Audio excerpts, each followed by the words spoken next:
ಮನೆಯಲ್ಲಿ ಕಾಲು ಜಾರಿ ಬಿದ್ದ ವೃದ್ಧೆಯನ್ನ ಆಸ್ಪತ್ರೆಗೆ ಸಾಗಿಸಲು ಬಿದಿರುಗಳದಲ್ಲಿ ಕಟ್ಟಿ ಜೋಳಿಗೆ ಮಾಡಿ 40 ಕಿಲೋಮೀಟರ್ ಆಸ್ಪತ್ರೆಗೆ ದಾಖಲಿಸಿ ಚಿಕಿತ್ಸೆ ಕೊಡಿಸಿದ ಕರುಣಾಜನಕ ಸ್ಥಿತಿ ಶಿರಸಿ ತಾಲೂಕಿನ ಶಿರಗುಣಿಯಲ್ಲಿ ನಡೆದಿದೆ.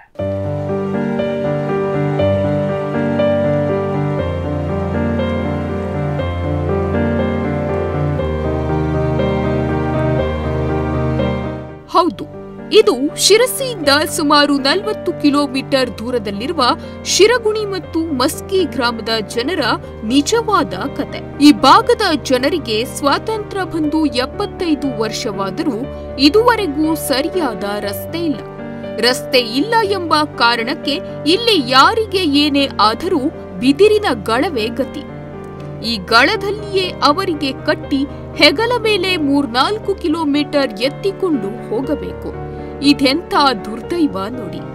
ನಾವು ಚಂದ್ರಲೋಕವನ್ನೇ ನೋಡಿದವರು, ಅಂದರೆ ಅಷ್ಟೊಂದು ಮುಂದುವರೆದ ದೇಶ. ಇನ್ನೇನು ಸೂರ್ಯನ ಹತ್ತಿರಕ್ಕೆ ಹೋಗಲು ಸಿದ್ಧತೆ ನಡೆಸುತ್ತಿದ್ದೇವೆ. ಆದರೆ ಇಲ್ಲಿನ ಪರಿಸ್ಥಿತಿ ನೋಡಿದರೆ ಅದೆಲ್ಲ ಸುಳ್ಳು ಎನಿಸದಿರದು.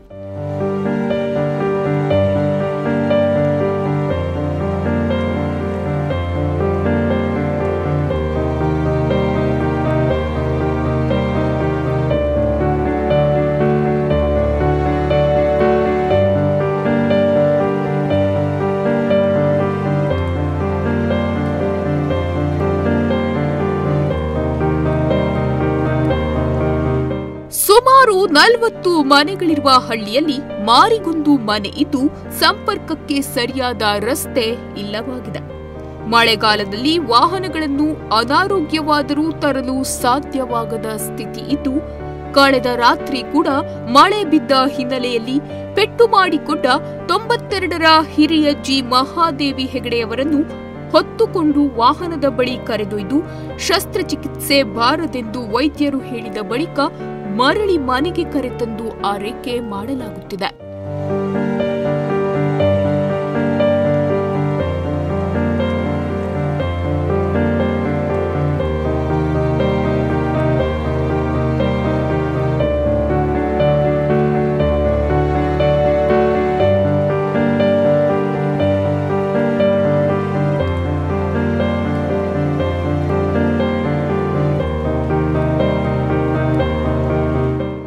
ಈ ಗ್ರಾಮಕ್ಕೆ ಶಾಶ್ವತ ರಸ್ತೆ ನಿರ್ಮಿಸಿಕೊಡುವಂತೆ ಹಲವು ಬಾರಿ ಈ ಭಾಗದ ಜನರು ಎಲ್ಲ ಮನವಿ ಮಾಡಿದ್ರೂ ಕೂಡ ಯಾವೊಬ್ಬ ಶಾಸಕರಾಗಲಿ ಸಂಸದರಾಗಲಿ ಈ ಬಗ್ಗೆ ಗಮನ ಹರಿಸಿಲ್ಲ ಎಂದು ಗ್ರಾಮಸ್ಥರು ಬೇಸರ ವ್ಯಕ್ತಪಡಿಸಿದ್ದಾರೆ. ಎಲ್ಲಾ ಸರ್ಕಾರಗಳ ಅವಧಿಯಲ್ಲಿಯೂ ಮನವಿ ಮಾಡಲಾಗಿತ್ತು, ಚುನಾವಣೆ ಕೂಡ ಬಹಿಷ್ಕರಿಸಲಾಗಿತ್ತು. ಆದರೂ ರಸ್ತೆ ಮಾತ್ರ ಆಗಲಿಲ್ಲ ಎಂಬುದು ಸ್ಥಳೀಯರ ನೋವಾಗಿದೆ. ಇಂಥ ತುರ್ತು ಪರಿಸ್ಥಿತಿಯಲ್ಲಿ ಗತಿ ಏನು ಎಂಬುದು ಗ್ರಾಮಸ್ಥರ ಪ್ರಶ್ನೆಗೆ ಉತ್ತರ ಇಲ್ಲವಾಗಿದೆ.